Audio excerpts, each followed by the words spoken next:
graças. Amém, Senhor. Apocalipse 2, versos 8 a 11.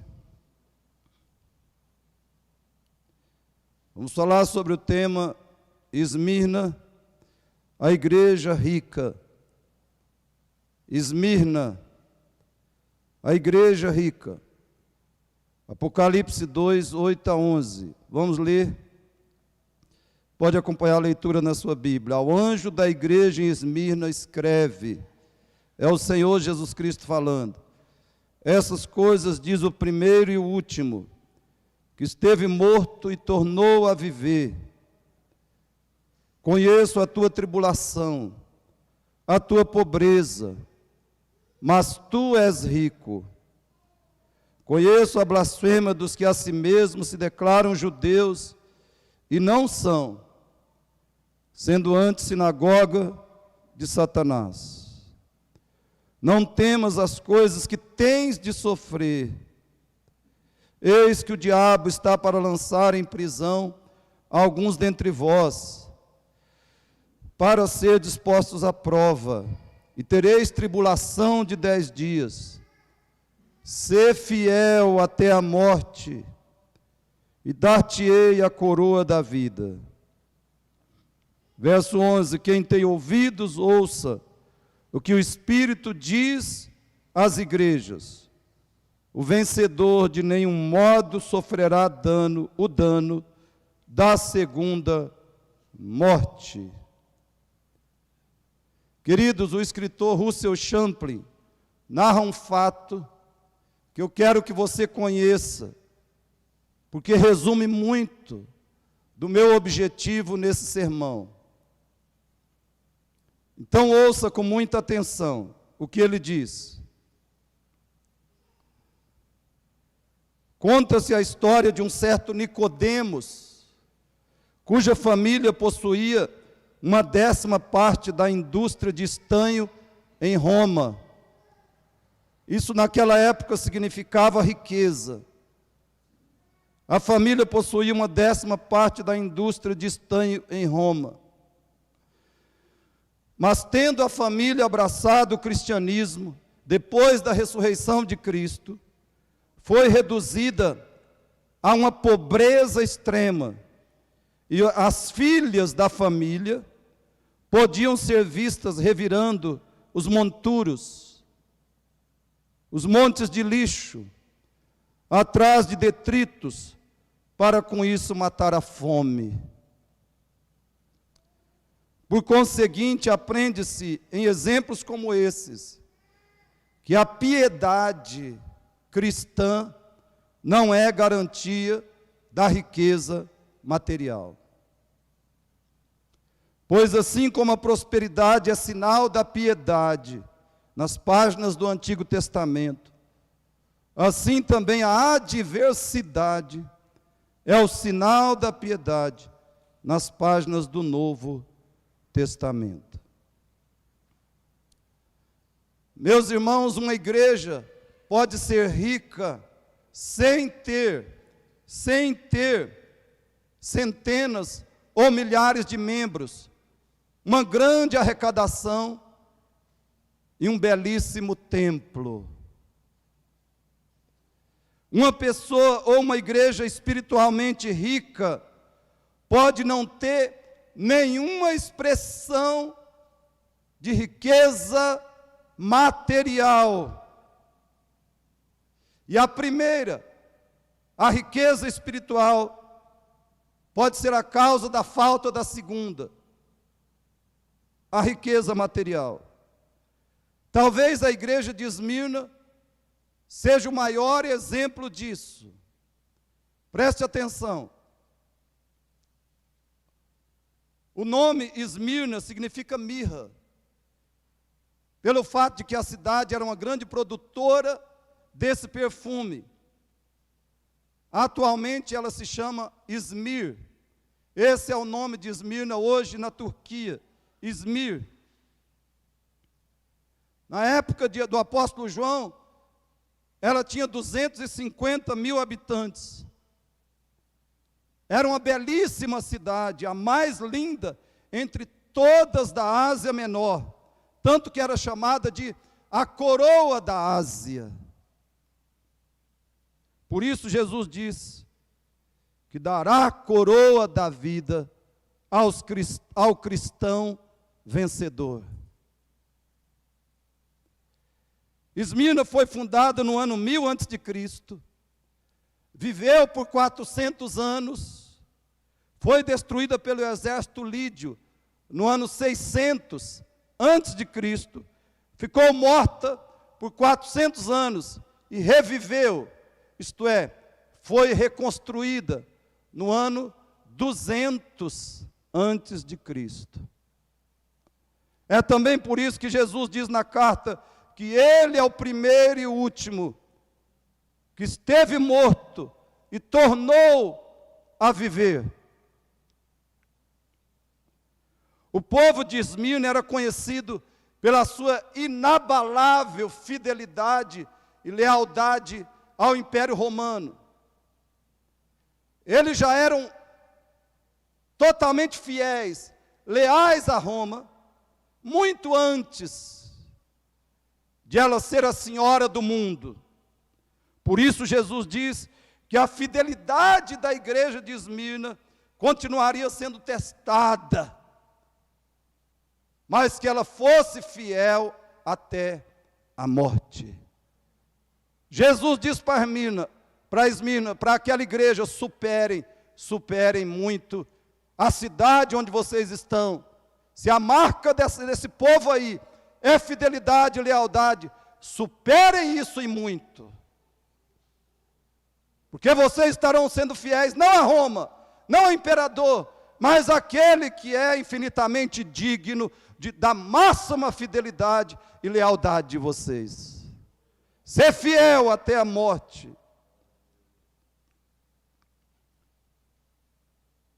Em 195 a.C., a cidade construiu um templo à deusa Roma.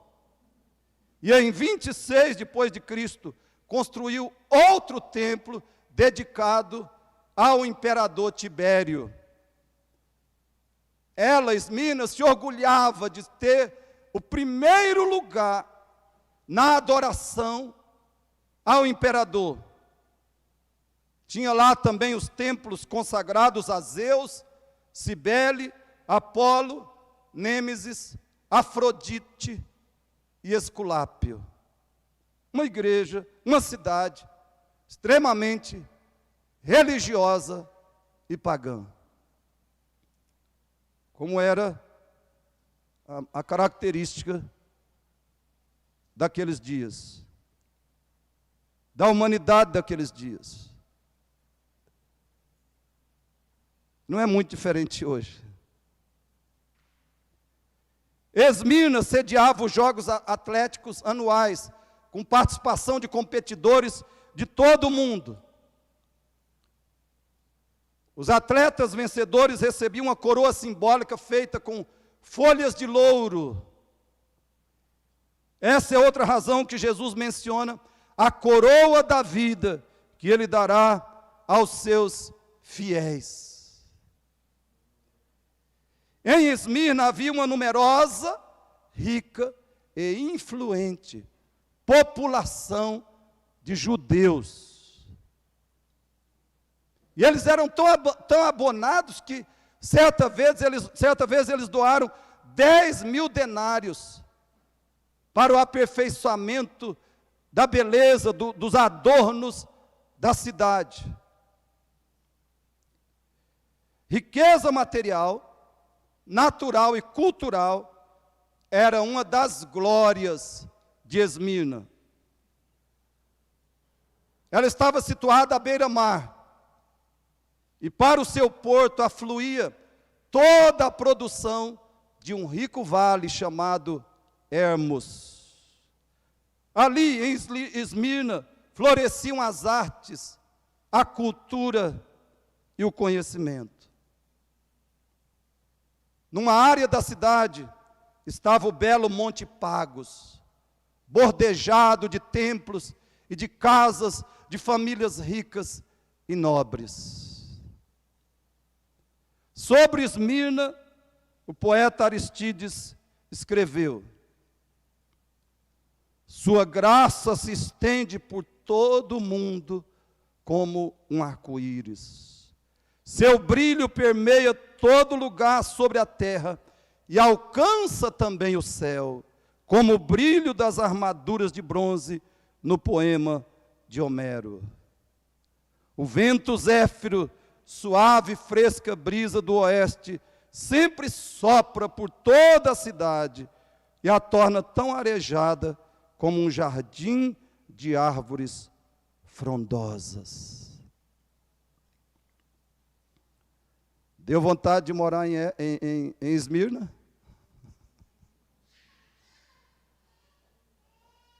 Só que ela, irmãos, não era nada rica,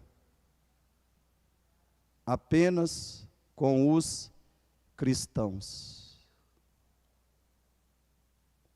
E é também por isso que Jesus diz que a igreja de Esmirna possuía a verdadeira riqueza.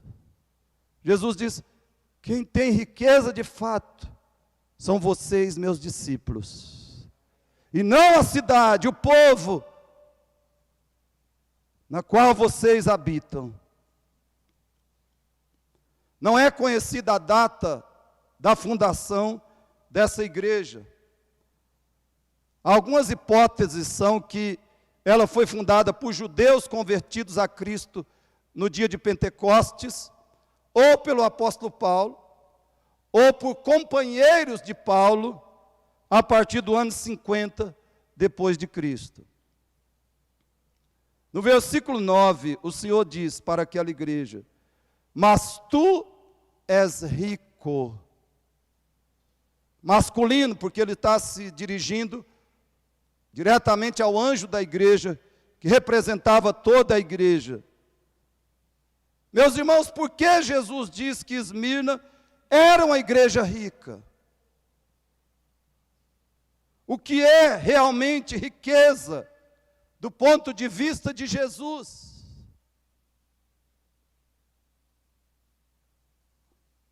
Vamos ver.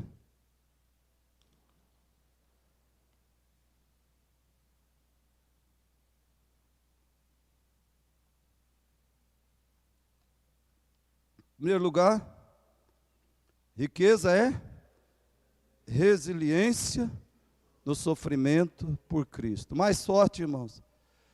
Riqueza é resiliência no sofrimento por Cristo. Não se assuste com essa palavra feia.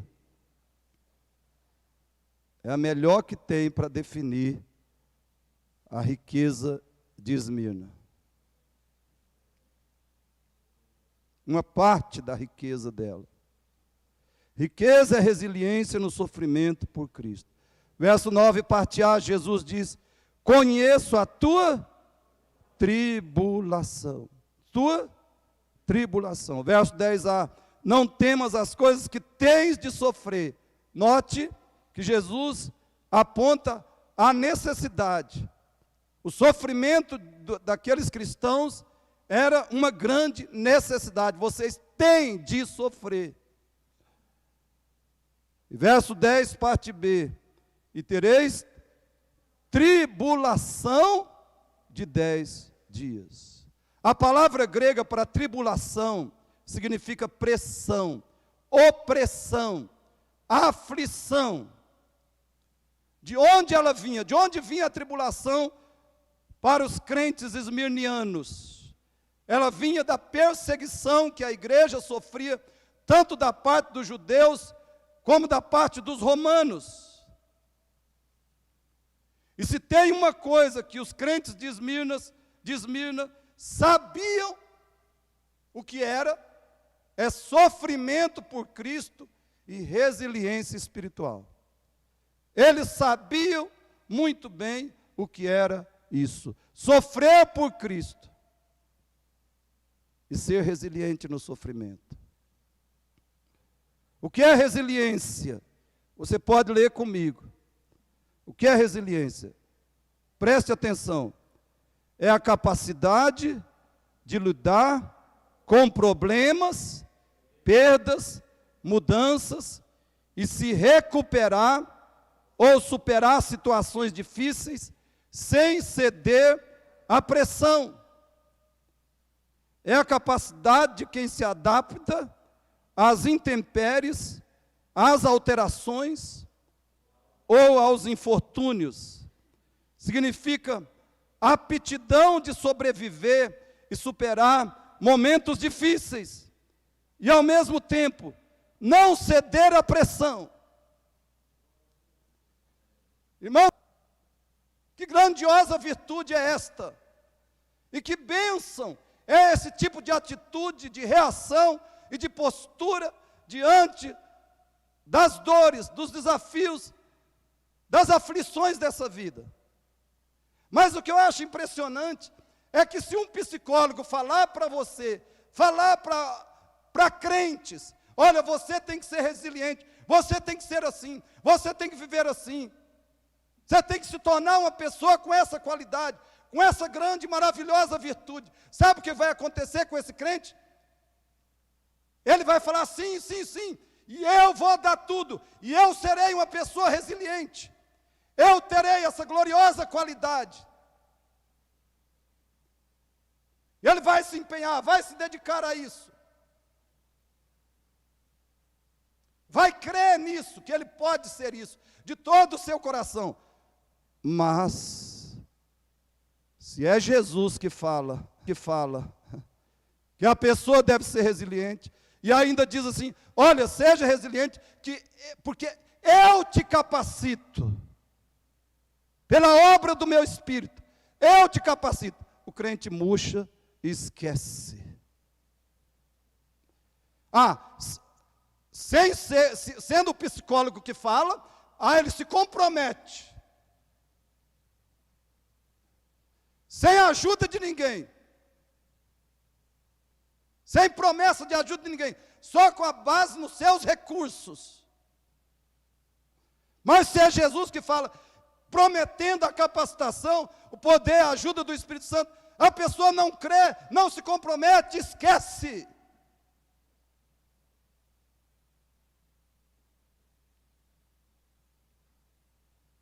Sabe o que é isso, queridos?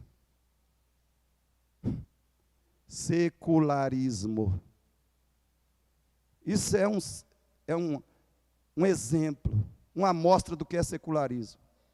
Nós estamos dispostos a confiar e a depender de nós e deste mundo, e dos recursos, e dos poderes deste mundo, mas não confiar e depender, esperar em Deus.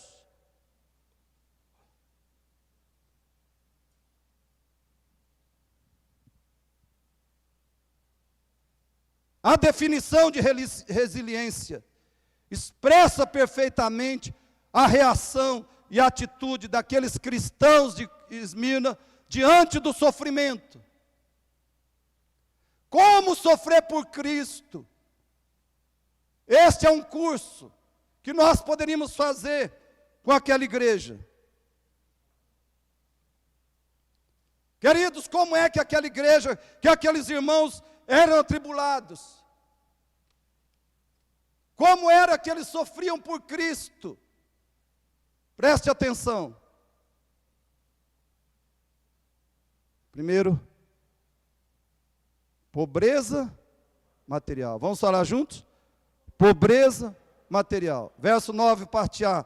Conheço a tua pobreza. Conheço a tua pobreza. E Jesus está falando de pobreza física. De pobreza econômica. Pobreza financeira. A palavra grega aqui para pobreza é pitocheia.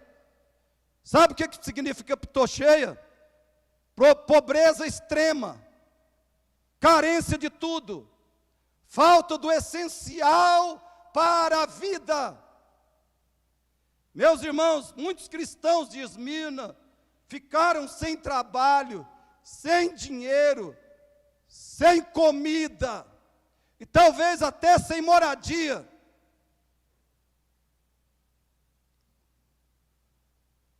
Mas por que eles eram tão pobres? Por 4 razões. Primeiro, muitos cristãos eram escravos ou pertenciam à classe social mais baixa. Os rendimentos deles eram muito limitados. Segundo, suas casas eram invadidas e seus bens tomados, levados pelos perseguidores, porque eles se negavam a negar a Cristo. Terceiro, eles se recusavam a fazer negócios ilegítimos e ter lucros desonestos, porque eles eram cristãos. Em quarto lugar, qual incrédulo queria dar trabalho ou emprego para um cristão, se eles tinham uma péssima fama?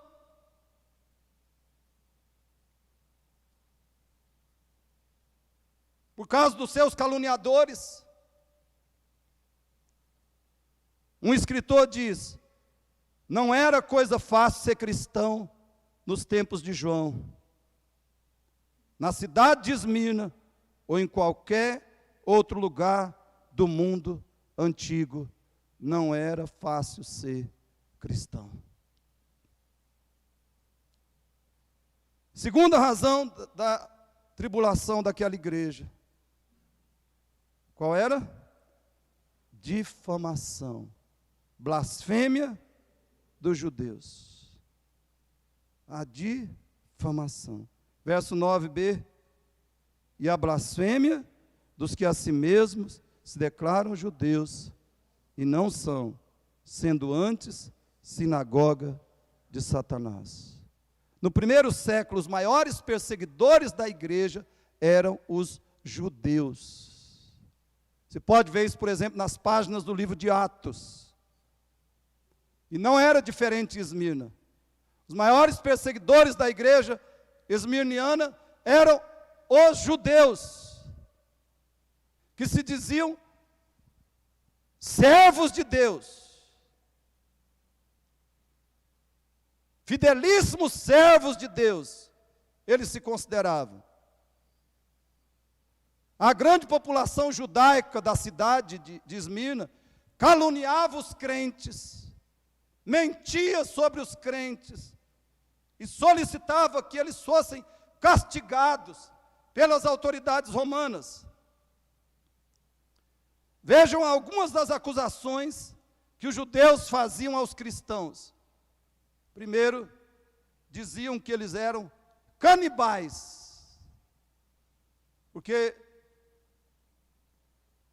declaravam comer o corpo e beber o sangue de Cristo.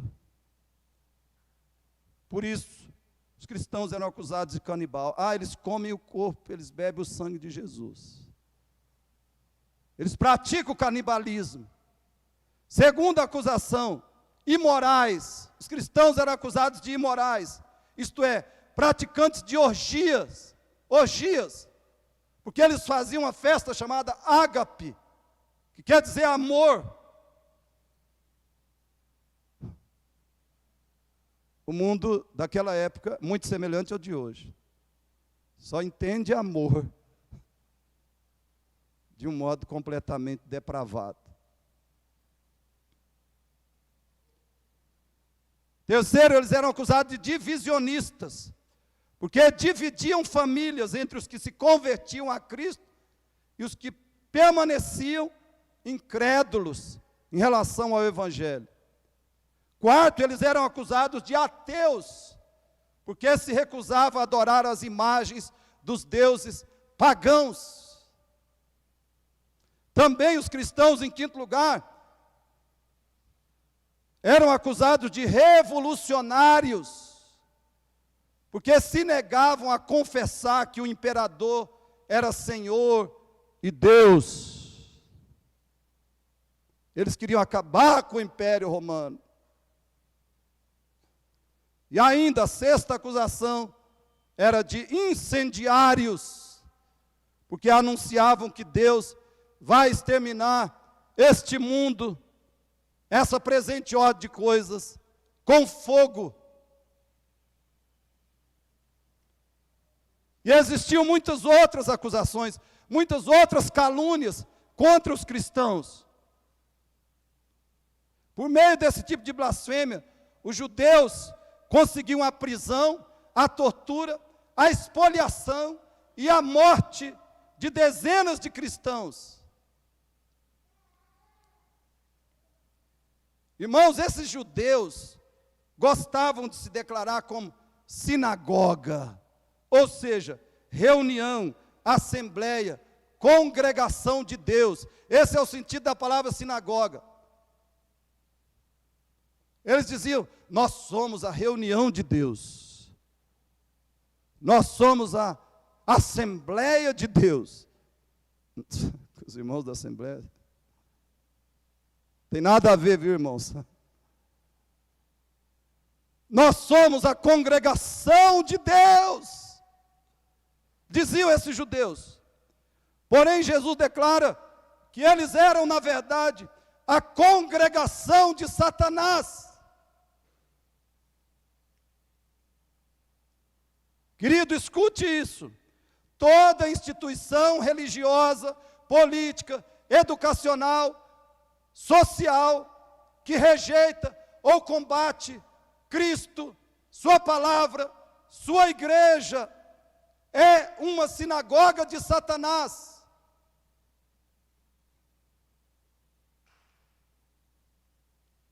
E essa é a situação de muitos partidos políticos, universidades e igrejas em nossos dias. Muitas igrejas de hoje, a terra, a nossa sociedade, o mundo ocidental está cheio de igrejas que destroem, que danificam a verdadeira igreja de Jesus. Igrejas que são sinagoga de Satanás. Universidades, partidos políticos e inúmeras outras instituições, sinagogas de Satanás.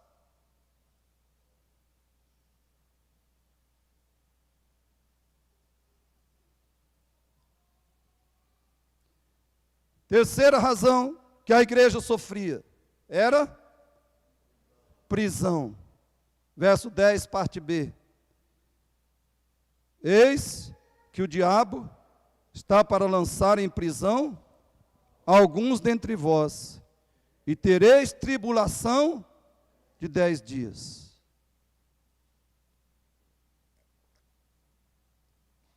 Meus irmãos, aqui tem duas importantes lições para nós. Escute. Primeiro, mesmo cristão fiel pode ser intensamente afligido por Satanás, se Deus tiver propósito nisso. A causa direta do encarceramento dos crentes de Esmirna era Satanás. Era ele que instigava os judeus e os romanos a lançarem os membros da igreja na prisão. Então, querido, seja fiel ao Senhor, obedeça, ore. Mas se vier intensa aflição, não desista, não desanime, continue mais fiel ainda. Deus pode estar usando Satanás para te afligir, mas isso é porque Ele tem algo maravilhoso e glorioso para você, muito mais maravilhoso e glorioso do que você experimenta agora. Se Ele usa Satanás para nos afligir, é porque Ele tem algo muito melhor do que somos e temos agora. Ele tem para nos dar depois da tribulação, depois da aflição. E esse algo glorioso e maravilhoso virá ou neste mundo ou na eternidade. Satanás só não pode tocar em você por causa do seu pecado, negligência, incredulidade e infidelidade.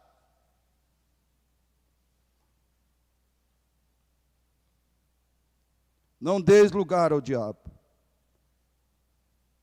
Em segundo lugar, esse verso nos ensina que Cristo tem objetivos e também total controle sobre o mal que o diabo causa aos cristãos. Isso fica claro de duas formas. É Jesus quem declara que Satanás vai prender os crentes. E é Jesus, também ele, quem diz quanto tempo vai durar a prisão. Jesus está no controle.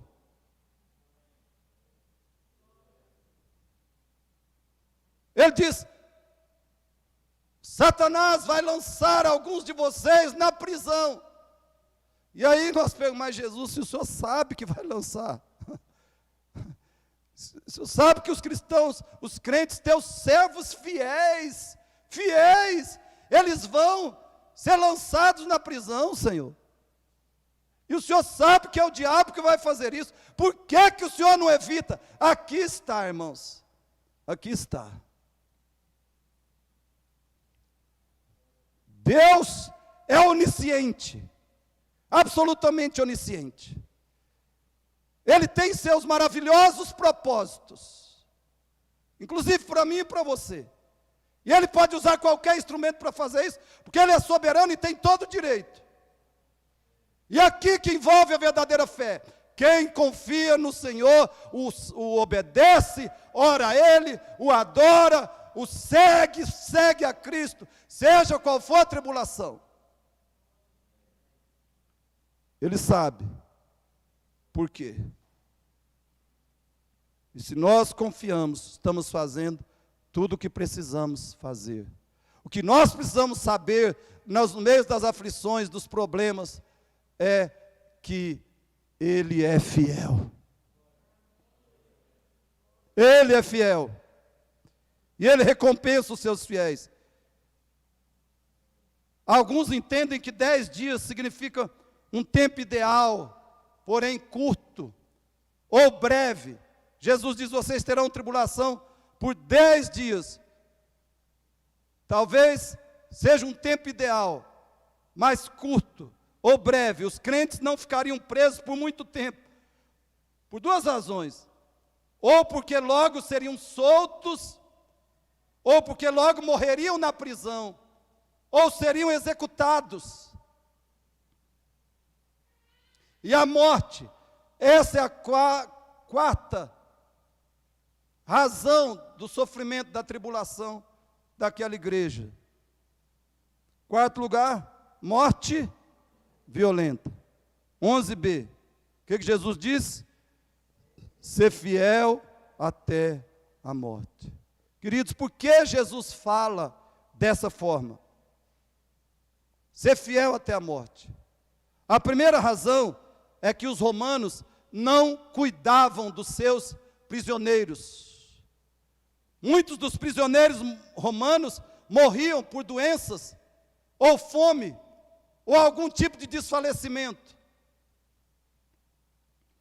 E a segunda razão é que muitos cristãos eram condenados à morte por sua recusa de seguir a Cristo. Um estudioso diz que em duas ocasiões,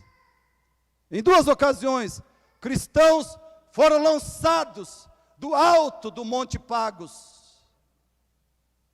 Na primeira vez, 200 crentes foram executados.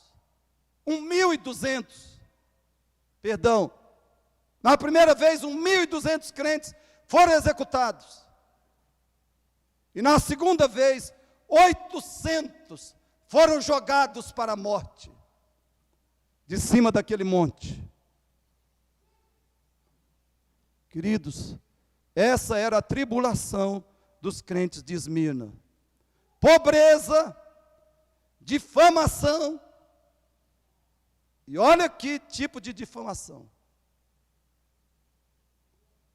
Prisão e morte. Então, qual era a riqueza deles? Qual era a riqueza da qual Jesus está falando? Escute, a riqueza era a resistência e permanência deles na fé e total fidelidade a Cristo, mesmo num contexto tão esmagador. Essa era a riqueza daquela igreja, a resistência e permanência na fé e total fidelidade a Cristo, mesmo debaixo de extrema, incomparável pressão e sofrimento. E meus irmãos, o que nós vemos? Crentes fracos, frios, desanimados, por causa da pandemia, são verdadeiros crentes. Olha o que essa igreja estava vivendo, olha o que esses cristãos estavam passando.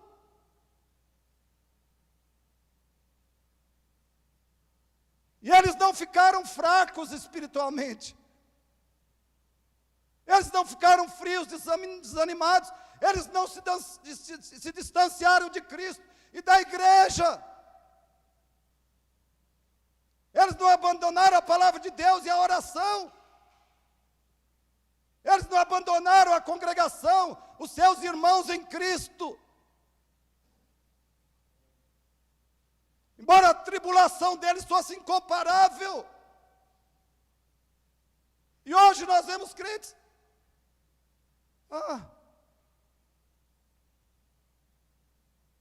Algum tipo, uma afliçãozinha. Frios, apáticos, desanimados, distanciados da igreja.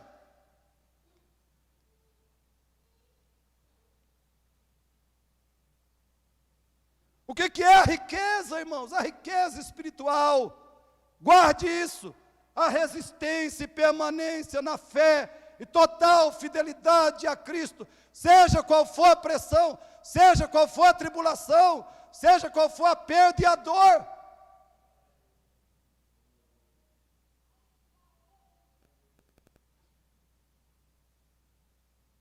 Eu pergunto, você tem resistido e resistirá a qualquer pressão por causa de Cristo? Você também é rico?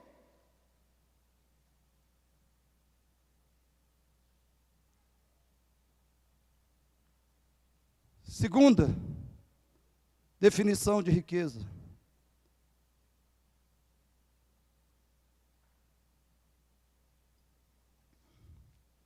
Fale comigo. Riqueza é fidelidade incondicional a Cristo. Riqueza é fidelidade incondicional a Cristo. Verso 10, parte B. Para serdes postos à prova. Para serdes postos à prova. Ser fiel até a morte. Irmãos, vejam que nesse versículo Jesus está ensinando para a igreja de Esmirna e para toda a sua igreja na história. Veja o que Cristo está ensinando aqui. Primeiro ele está dizendo, uma razão da tribulação, da nossa tribulação, é que a fé dos que confessam Cristo precisa ser testada ou provada. Lembre disso. Se nós somos cristãos, irmãos, nós declaramos que cremos em Cristo, e confiamos em Deus, na palavra de Deus. Então, saiba isso, uma verdade das Escrituras é que a nossa fé precisa ser testada ou provada. Olha o que Jesus diz, para finalidade, vocês serão lançados na prisão para ser dispostos à prova.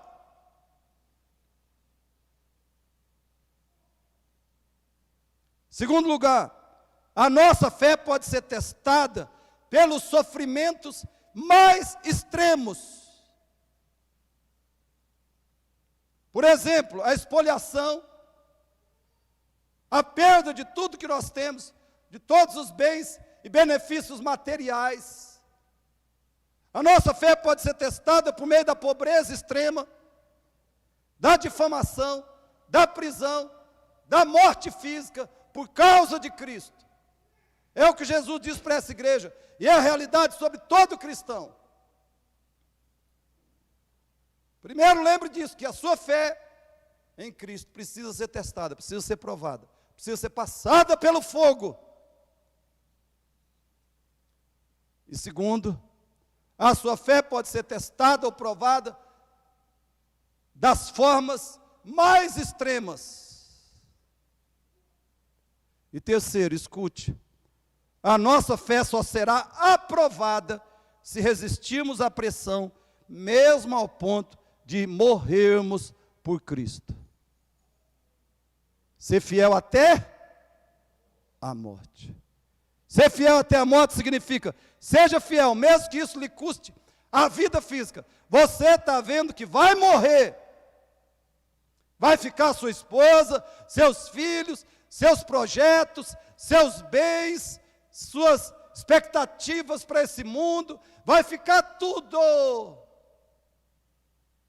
Vai ficar seu marido, ou seus pais, ou sua namorada, ou seu carro, ou sua universidade, tudo vai ficar.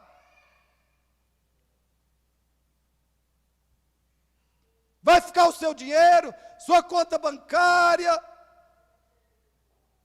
sua poupança.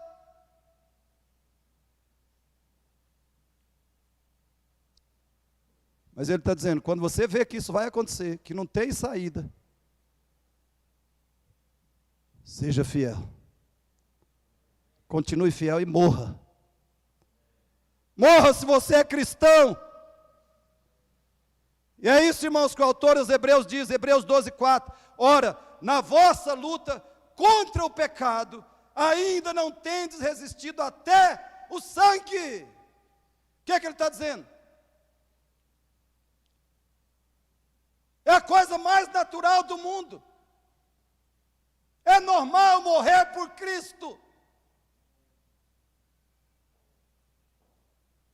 Você está pensando que é algo muito extraordinário, que é algo muito horroroso, que é uma pavorosa tragédia morrer por Cristo. Não, ele está dizendo, é a coisa mais normal. Vocês não resistiram ainda até o sangue. Meus queridos, isso é fidelidade incondicional. Isso é riqueza espiritual. Agora escute bem. É interessante que hoje muitos crentes abandonam várias coisas que significam fidelidade a Deus. Mesmo assim, eles pensam, agem, falam como se continuassem fiéis.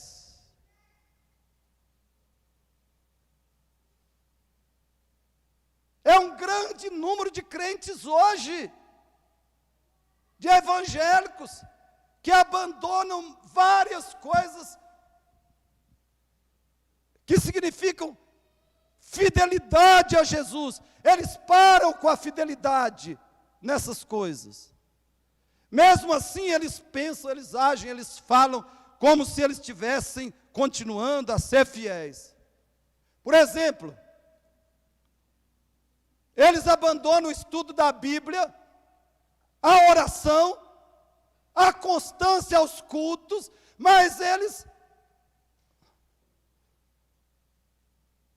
falam sobre si mesmos como se continuassem sendo cristãos fiéis. Eles abandonam o casamento através do divórcio ou da negligência. Abandonam a fidelidade nos dízimos e ofertas. Abandonam a pureza sexual.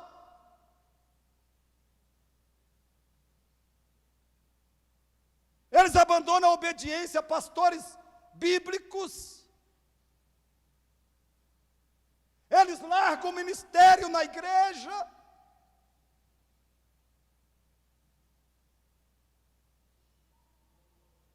mas você os vê discursando e pensando e agindo como se eles fossem crentes fiéis. E pior, eles difamam pessoas que fizeram tudo para ajudá-los, abandonam a igreja e difamam.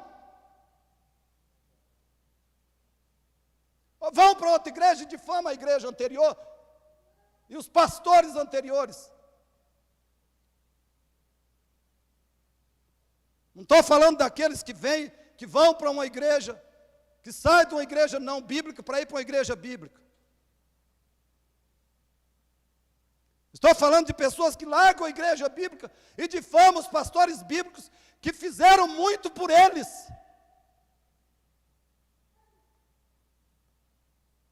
Queridos, quantas horas de aconselhamento,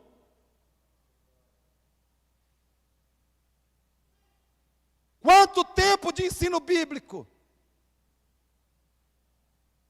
quanta energia gasta em oração, por algumas pessoas que foram membros dessa igreja, e hoje elas escrevem na rede social, como se nós tivéssemos cometido com elas uma grande injustiça, como se elas fossem as vítimas.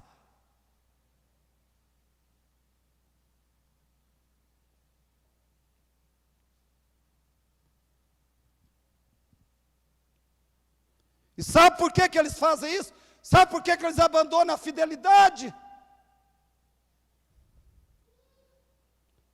Porque estão sofrendo. Sabe? Eles estão sofrendo algumas pressões, problemas, decepções. Eles estão sofrendo. Mas, em primeiro lugar, eles não sofrem, o que eles sofrem não chega perto do que os cristãos esmirnianos passavam e sofriam.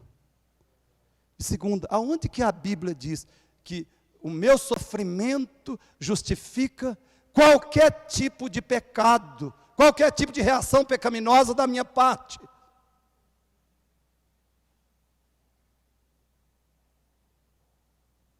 Veja bem o que Jesus diz, nos ensina nessa carta, irmãos. A fidelidade a Ele, a Cristo, deve ser incondicional, independente das nossas experiências ou circunstâncias. Nós nunca sofremos 10% do que os cristãos de Esmirna sofreram.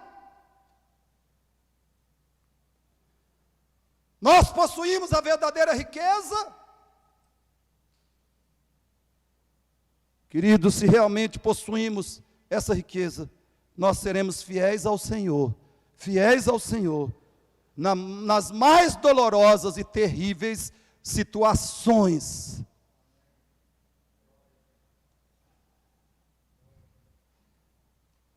Terceiro, e último, fale comigo. Riqueza é participar da plenitude da vida de Cristo, a vida eterna. Juntos, riqueza é participar da plenitude da vida de Cristo, vida eterna. Jesus diz no verso 8b, estas coisas diz o primeiro e o último, que esteve morto e tornou a viver. Verso 10a, não temas. Para uma igreja vivendo a tribulação ao extremo, como é que o Senhor diz não temas? Eles não viviam, eles sofriam. Como Jesus pode dizer a eles, não temam, não temas. Verso 10b, e dar-te-ei, aqui está a resposta, e dar-te-ei a coroa da vida, não temas. Dar-te-ei a coroa da vida, ou seja, a coroa que é a própria vida. Essa é a coroa que Jesus está dizendo.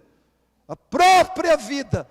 Sabe qual é o nosso problema com essa vida, irmãos? É que nós pensamos que essa vida é a vida. Entendeu, Oswaldo? Eu penso que a Rosana é minha vida.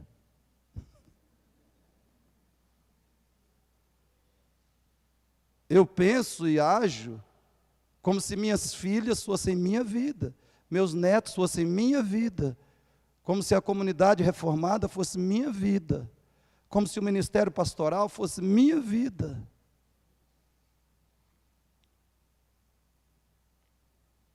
Esse é o nosso problema. E aí tem alguns crentes, né, que ainda colocam no carro, meus filhos, meus filhos, minha vida. Eu não vi ninguém colocar assim, eu vou colocar uma hora, Rosana, minha vida, só para provocar. Aí você vai entender, já que eu não estou dizendo que ela é a minha vida, só para provocar, eu vou mandar fazer como é que é, um adesivo, né? Rosana, minha vida, até morrer, até ela morrer.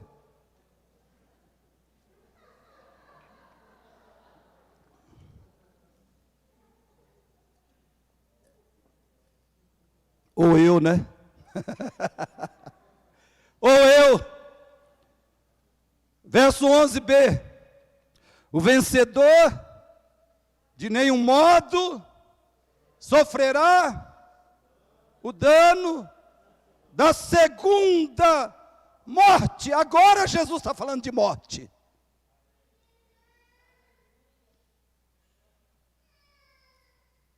Irmãos, um assunto que Jesus enfatiza, destaca na carta a Esmina, é a vida espiritual, a vida eterna, a vitória sobre a morte.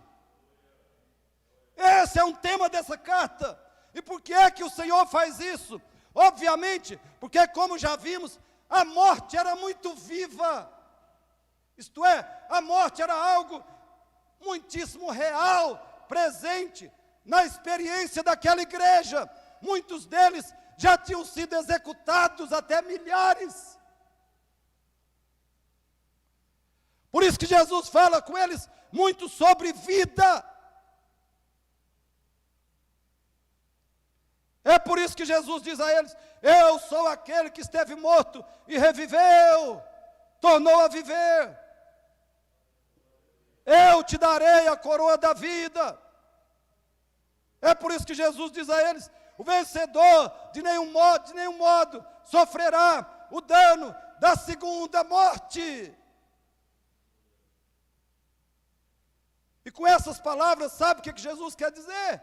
Escute aí, ele está dizendo: não se preocupem em perder essa vida, porque a verdadeira já está garantida e preparada para vocês. Ele está dizendo: não vacilem diante da própria morte violenta, porque o verdadeiro problema é a segunda morte, o lago de fogo. Ele está dizendo: morrer fisicamente não é o problema, queridos.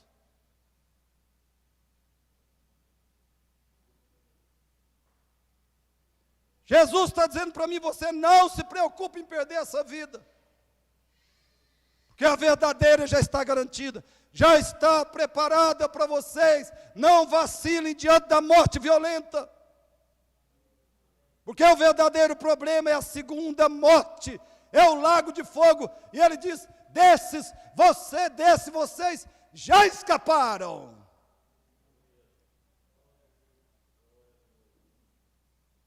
E essa é a razão que o Senhor diz: não temas. Ele está dizendo que morrer com Ele é viver plenamente. Não temas. Está dizendo: você não vai perder nada. É isso que ele está falando. Você vai morrer fisicamente? Vá, mas você não vai perder nada. Essa é a realidade, irmãos. E minhas filhas têm Jesus para cuidar delas. Meus netos têm Jesus para cuidar deles. E Rosana fica com a casa quitada e a minha e a minha pensão. Meus 10 salários do INSS.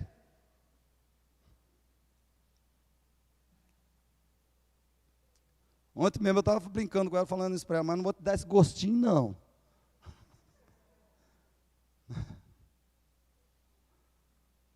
O velhinho aqui vai viver muito ainda. Queira Deus, queira Deus, queira Deus. Ô Senhor, fala aí amém, Senhor Jesus.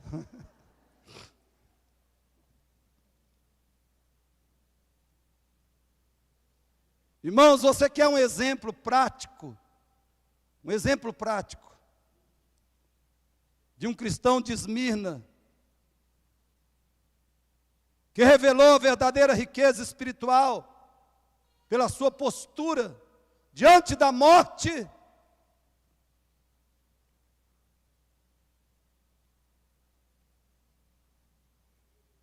Um cristão de Esmirna revelou a verdadeira riqueza espiritual pela sua atitude, pela sua conduta, pela sua reação diante da morte.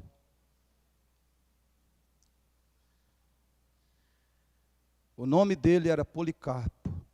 Policarpo. Ele tinha 86 anos. Era bispo de Esmirna. E foi queimado numa fogueira no dia 23 de fevereiro do ano 155. Os judeus, os próprios judeus, violaram o sábado, ajudando a apanhar a lenha para a fogueira.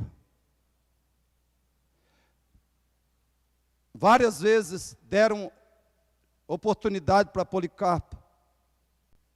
Se você negar a Cristo e declarar lealdade ao imperador, nós te deixaremos viver, nós te soltaremos. A cada proposta, aquele homem de Deus dizia: não. Não. Quando o oficial romano ameaçou de queimá-lo vivo, Policarpo respondeu: você me ameaça com um fogo que queima por pouco tempo, depois se apaga. Isso porque não conhece o fogo que espera os ímpios no juízo eterno. Então, o que você pensa fazer, faça logo. Policarpo falou: eu já vivi 86 anos, fui fiel a Cristo, produzi inúmeros frutos espirituais. Para com essa ladainha. Para com essa ladainha, cara. O que você quer fazer, faz logo.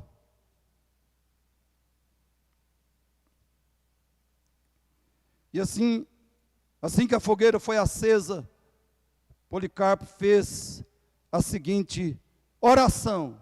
Escute. Ó Deus e Senhor Todo-Poderoso, Pai de seu bendito e bem-amado Filho Jesus Cristo, através do qual recebemos o conhecimento pleno de Ti. Olha bem, irmãos, ele está diante da fogueira. A fogueira já está acesa. A fogueira já está acesa. Daqui mais alguns minutos, ele estará ardendo, vivo. No meio do fogo. E ele ora: ó Deus, Senhor Todo-Poderoso, Pai de seu bendito e bem-amado Filho Jesus Cristo, através do qual recebemos o conhecimento pleno de Ti, Deus dos anjos e dos poderes, e de toda a criação, e de toda a família dos justos que vivem em Tua presença. Louvo-te por me haver concedido este dia e hora para poder sofrer em Teu serviço, contando-me no número de Seus mártires, compartilhando a taça de Teu Cristo. E te louvo por me dar deste modo parte também na ressurreição à vida eterna, tanto da alma como do corpo, na imortalidade do Espírito Santo. Concede-me ser recebido hoje em tua presença, junto com todos eles, como sacrifício rico e aceitável a ti, tal como aquele que tu, Deus de toda a verdade, em quem não há mentira alguma, havia preparado de antemão e manifestado aos homens. Por isso também te louvo por todas as coisas.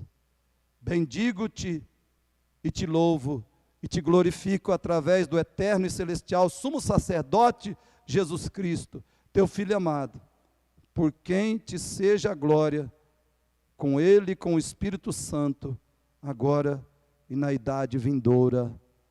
Amém. Você notou que a oração, o conteúdo da oração é louvor e ações de graças? Transborda louvor e gratidão a Deus no coração desse homem de Deus, diante da fogueira. Talvez, queridos, nada poderia nos ensinar melhor.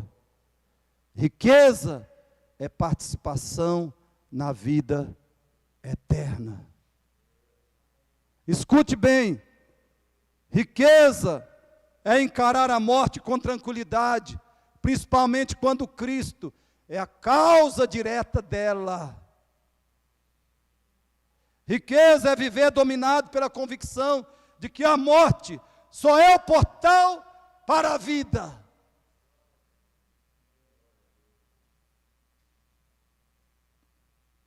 Queridos, todo cristão verdadeiro precisa manifestar ao mundo esse tipo de riqueza. Você já possui essa riqueza? Você já é verdadeiramente rico? Concluindo, escute. O que você deve fazer com esse sermão, querido? O que você deve fazer com esse sermão? Primeiro, ouça-o mais do que essa vez. Ouça esse sermão, amado, mais do que essa vez, e ore segundo a sua necessidade.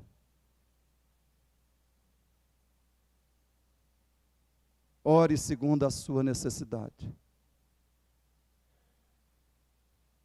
Segundo, decida de uma vez por todas, que seja qual for a sua aflição, você jamais desistirá da verdadeira vida cristã. Querido, analise, examine a si mesmo,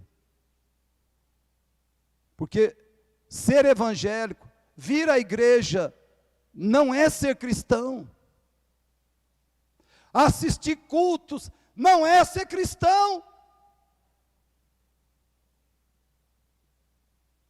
Então decida de uma vez por todas, seja qual for a sua aflição, você jamais desistirá da verdadeira vida cristã.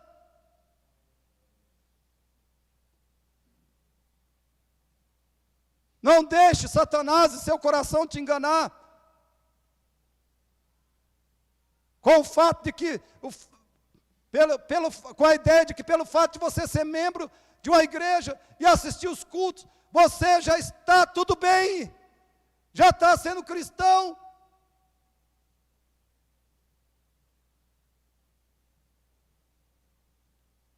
Sobre isso, ouça a parte 1 e a parte 2 da pregação, o que você precisa ser e viver para se considerar um cristão. Ouça novamente essa pregação, parte 1 e 2, o que você precisa ser e viver para se considerar um cristão. E terceiro, trabalhe pelo suprimento de suas necessidades e para auxiliar os necessitados, mas fuja da idolatria das coisas terrenas. Fuja da idolatria. Ouça novamente o sermão do pastor William aqui domingo passado. Ouça várias vezes.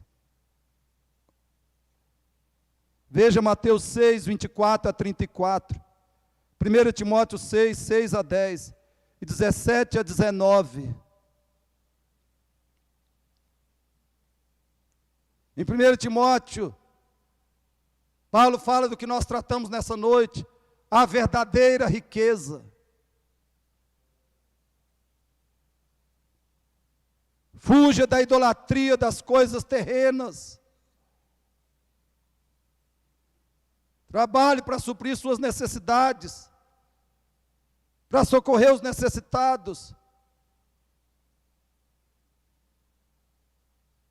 Mas observe bem, se certifique de que você não está sendo secularista ou materialista. Se certifique de que de fato você busca em primeiro lugar o reino de Deus na sua vida. E por último, como praticar essa mensagem? Não busque riqueza e nem se considere infeliz ou derrotado por causa da sua pobreza material. O cristão bíblico é o verdadeiro rico. É o que Jesus nos ensina aqui, na palavra de hoje, para Esmirna. Não busque riqueza e nem se considere infeliz ou derrotado por causa da sua pobreza material. O cristão bíblico é o verdadeiro rico. Olha 2 Coríntios 8, 9, o que diz: pois conheceis a graça de nosso Senhor Jesus Cristo, que sendo rico se fez pobre, por amor de vós, para que pela sua pobreza vos tornasseis ricos. Aleluia. Ser rico é ser cheio de Jesus Cristo. Ser rico é ser cheio de Jesus Cristo. Mas para isso você precisa ser convertido a Ele. Você já se converteu a Jesus?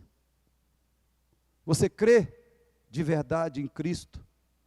Somente no que Ele fez para a sua salvação? Você crê somente na encarnação, na vida perfeita, na morte de cruz, na ressurreição de Jesus, para a sua salvação? E você já se arrependeu dos seus pecados? Ou seja, você já rompeu, já quebrou o compromisso com a vida que te agrada, uma vida que agrada o seu coração. E você tem um total compromisso com uma vida que agrada a Deus, com um viver diário que agrada a Deus, que glorifica a Deus. Um viver inspirado e direcionado pela palavra de Deus, pelas Escrituras Sagradas. Você já se arrependeu?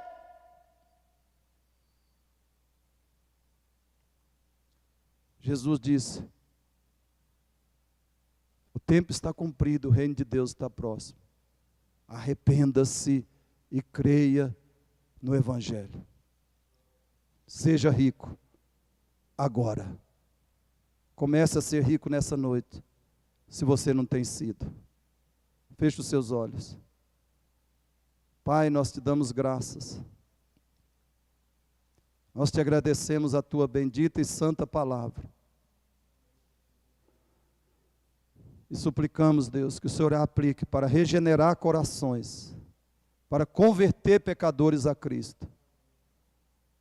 O Senhor a aplique e a use para transformar pobres, miseráveis aqui, em ricos da tua graça, do teu perdão, da vida eterna.